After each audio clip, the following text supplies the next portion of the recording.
பிரதமர் நரேந்திர மோடியை கண்டித்து மதுரையில் காங்கிரஸ் கட்சி சார்பாக மதுரை கோரிப்பாளையம் தேவர் சிலை முன்பாக மறியல் போராட்டம் நடைபெற்று வருகிறது. மறியல் போராட்டத்தில் ஈடுபட்ட 100க்கும் மேற்பட்டோர் கைது செய்யப்பட்டிருக்கிறார்கள்.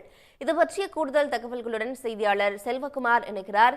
செல்வகுமார், இந்த மறியல் போராட்டத்தில் எவ்வளவு பேர் கலந்துகிட்டாங்க? அவங்க தரப்புல பிரதமர் மோடிக்கு எதிராக எழுப்பப்பட்ட கண்டன முழக்கங்கள் என்னென்ன விவரங்கள்? தமிழ்நாட்டு மீனவர்கள், குறிப்பாக ராமேஸ்வரம், நாகப்பட்டினம் சேர்ந்த மீனவர்கள் தொடர்ந்து இலங்கை ராணுவத்தினர் கைது செய்யப்பட்டு சிறையில் அடைக்கப்படுகின்ற நிகழ்வு தற்போது தொடர்கதையாகி இருக்கிறது. குறிப்பாக ராமேஸ்வரத்தை சேர்ந்த நான்கிற்கும் மேற்பட்ட மீனவர்களுக்கு 6 மாத சிறை தண்டனை, 1 வருட சிறை தண்டனை என சிறை தண்டனை விதிக்கப்பட்டது. இதனை எதிர்த்து மீனவர்கள் தொடர் போராட்டம் நடத்தி வந்தார்கள்.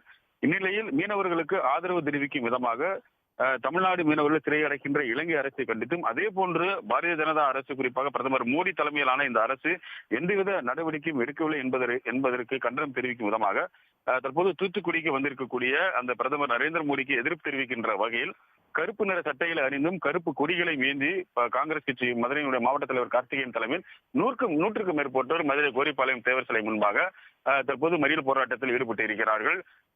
பிரதமர் நரேந்திர மோடிக்கு எதிரான தற்போது கோஷங்கள் எழுப்பி வருகிறார்கள். குறிப்பாக மீனவர்கள் மட்டுமல்ல, விவசாயிகளுக்கு எதிராகவும் இந்த அரசு நடந்து கொண்டிருக்கிறது, மக்களுக்கு எதிராக நடந்து கொண்டிருக்கிறது.